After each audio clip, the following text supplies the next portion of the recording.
রাজধানীর উত্তরার মাইলস্টোন স্কুলে বিমান বাহিনীর প্রশিক্ষণ বিমান দুর্ঘটনায় বিমানের ত্রুটি ছিল না, উড্ডয়নের পর পাইলটের ভুল ছিল বলে উঠে এসেছে তদন্ত প্রতিবেদনে।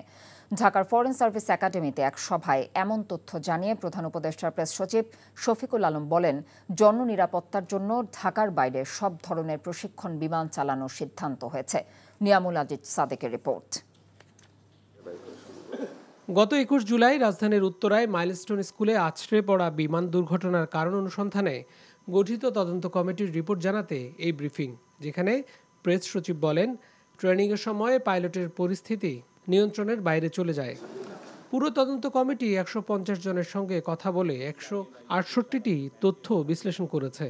তদন্ত কমিটির দেয়া সুপারিশের আলোকে এবছর থেকে বিমান বাহিনীর প্রশিক্ষণের জন্য ঢাকার বাইরের এয়ারফিল্ডগুলোতে ব্যবস্থা নেওয়ার নির্দেশনা দেওয়া হয়েছে বলে জানান তিনি। পাইলটের উড্ডয়নের ত্রুটির জন্য এই দুর্ঘটনা ঘটেছে।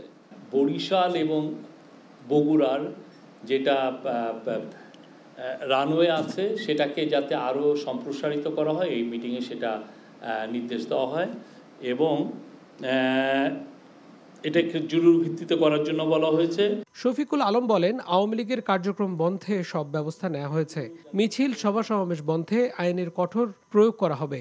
সভা সমিতি করতে চাবেন, ঝটিকা মিছিল করতে চাবেন, যাই করতে চাবেন, সেই ক্ষেত্রে আমাদের আইনের full force of the law apply হবে, কঠিনভাবে অ্যাপ্লাই হবে আইনের, এখানে কোনো ব্যত্যয় হবে না। এই জায়গায় এই গভর্নমেন্ট ১ ইঞ্চি কাউকে ছাড় দেওয়া হবে না। ভারতে বসে শেখ হাসিনা কি নির্দেশ দিচ্ছেন সেগুলো নজরদারি করা হচ্ছে বলে জানান প্রেস সচিব।